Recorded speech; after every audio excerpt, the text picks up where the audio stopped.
នេះពេលព្រលឹមម៉ោងចាប់ពីម៉ោង7ព្រឹកមកភិក្ខុសាមណេរដែលលោក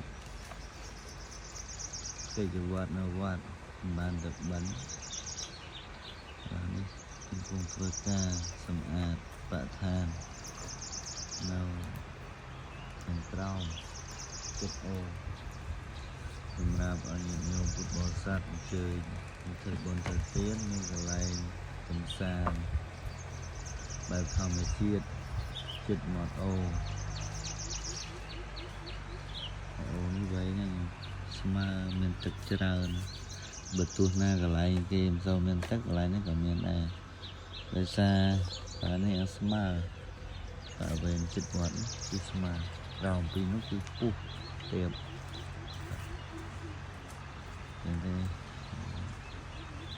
គុណចាស់ពីព្រះអង្គលោកព្យាយាមនិងឧស្សាហ៍ក្នុងការងារលោកកណេដែលមកជួយធ្វើការមិនបាច់ហៅទេបាច់តាមទេមានព្រះអង្គណាមរតសិដ្ឋិហើយនឹងព្រះអង្គកែវវុធា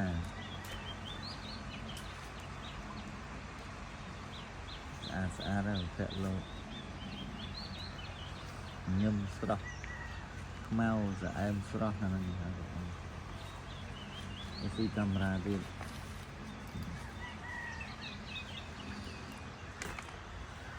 ស្អាតហើយទៅជាស្អាតកំពុងតែអភិវឌ្ឍបដាបានថាមិនទាន់ដឹងថាថ្ងៃណាហើយតែស្អាតបដាដែរចឹងក្រៃលោកាលណាជាម្ចាស់ញាតិញោមមានបំណងប្រាថ្នាក្នុងការនិមន្តឆាន់ទីនេះក៏បានព្រោះកន្លែងគេលក់ម្ហូបអីនៅចិត្តនឹងដែរទេយើងអាចឆាន់ទីនេះឬក៏ឆាន់កន្លែងទៀតនោះក៏បានតែនៅឆាន់នៅវត្តល្អជាងខ្ញុំក៏ដូចគ្នាតែเราចង់មានបំណងចង់មកលេងវត្តបហុយឬក៏លេងទឹកដូចដែលបានថតគេជូនណាហើយមកលេងទឹកហើយកុំភ្លេចយើងបាននឹងលេងទឹកបាននឹងបុណ្យទៀតវាចង្ហាន់វាអីមកប្រគេនលោកមកហើយយើងមកលេងចោះបាន2